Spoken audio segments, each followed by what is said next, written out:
السلام علیکم، میں رضوانہ سحر ہاشمی اس ہفتے کا کلام لے کر حاضر ہوں،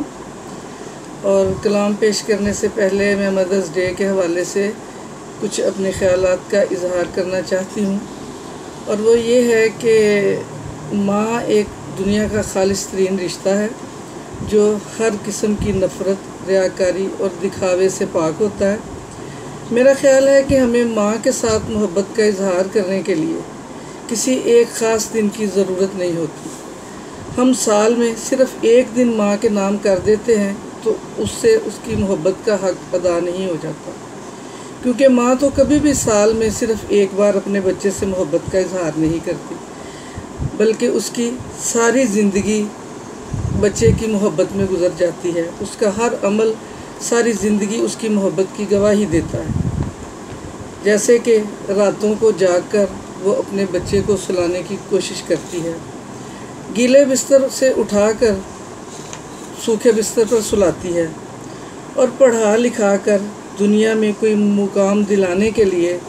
ساری زندگی اس کا ساتھ دیتی ہے، بلکہ اپنی ساری زندگی اس کے نام کر دیتی ہے، اور ہم تو اس کی ایک رات کا بھی قرض نہیں چکا سکتے۔ ماں کی دعائیں ہمیشہ اپنے بچوں کو اپنے حصار میں رکھتی ہیں۔ اللہ پاک سب کی ماؤں کو سلامت رکھے، آمین۔ اپنی ماؤں سے محبت کا اظہار کیجیے اس سے پہلے کہ دیر ہو جائے۔ جیسے کہ میرے بچپن میں میری والدہ کی ڈیتھ ہو گئی،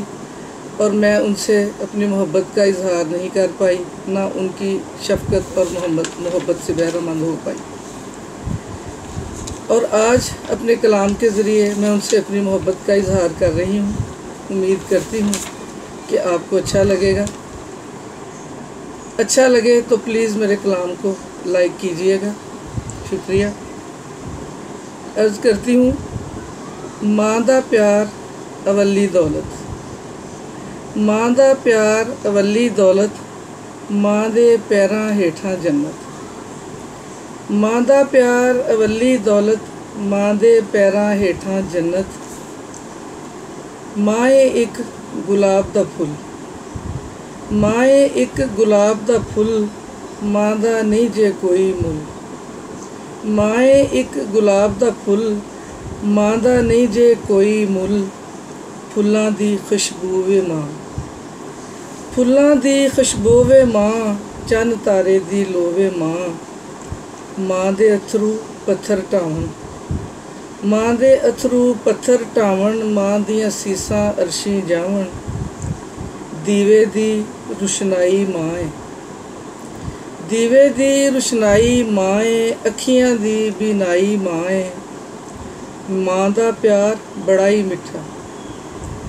ماں دا پیار بڑا ہی میٹھا، ہر رشتے تو افضل ڈٹھا،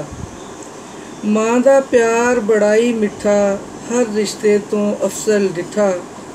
بال دی ماں دے نال محبت،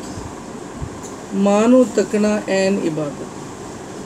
بال دی ماں دے نال محبت، ماں نوں تکنا این عبادت، ماں اے ایک آسمانی تحفہ، ماں اے ایک آسمانی تحفہ، اس جہا کوئی ہور نہ رشتہ، ماں اے ایک آسمانی تحفہ، اس جہا کوئی ہور نہ رشتہ، اے دے باجوں کچھ نہ دسے، جد اے ساون وانگوں وسے، اے دے باجوں کچھ نہ دسے، جد اے ساون وانگوں وسے، میں وی دل دیاں گلاں کردی، میں وی دل دیاں گلاں کردی، ماں دی گودی سر نوں دھردی،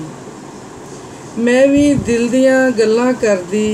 ماں دی گودی سر نوں دھردی، سحر جے میری وی ماں ہوندی، سحر جے میری وی ماں ہوندی، میرے سر تے وی چھاں ہوندی، سحر جے میری وی ماں ہوندی، میرے سر تے وی چھاں ہوندی، ماں دا پیار اولی دولت، ماں دے پیراں ہیٹھاں جنت۔ شکریہ۔ اگر آپ کو میرا یہ کلام اچھا لگے تو پلیز اسے لائک کریں، شکریہ۔